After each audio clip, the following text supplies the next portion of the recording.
Alright, Toby, your main goal today is not to hit any boaters, boat landings, or houses. Can you do it? No response, but I'll take that as a yes. Now, a little bit earlier, I did mention the name William J. Newman to you guys. Now, that man's famous here in the Wisconsin Dells for what he did in the early 1920s. Now, what Mr. Newman did is he came out from Chicago, bought up about 2,000 acres of land for about $1.2 million. And he turned 300 acres of that land into this lake that we see all around us today.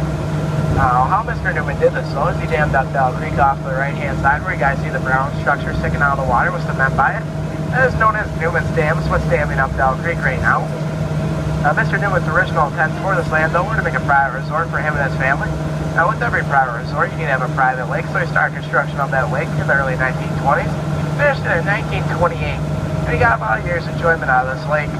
Now, the reason why Mr. Newman only got a year's enjoyment out of the lake is because in 1929 we had our stock market crash, and Mr. Newman lost quite a bit of his financial gains. Now, he was forced to sell this land to a group of local investors for about $100,000, way less than what he originally paid for it. And they enjoyed the lake until about the mid-1930s. But like Mr. Newman, they also could not afford this land and they were forced to sell. Now, they sold it to a local township. The local township opened up this lake to the public and named it Lake Delton. That's actually how we're able to enjoy the lake here today. Now, some of you might be thinking, though, $1.2 million. Man, that sounds like a lot of money for 2,000 acres of land. But wait until I tell you the fun fact of the day. $1.2 million back then in today's money is actually worth about $18 million. Now, $100,000 back then in today's money is actually worth about $2 million. So altogether, Mr. Newman lost about $16 million in today's money on this land. Now, for all the husbands and dads on board, though, raise your hands. Husbands and dads, you guys will never screw up that bad.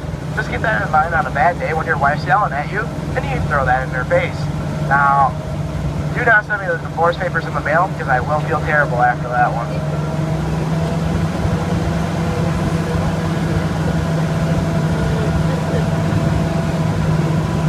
As of right now, guys, is there any other little guys that want to drive the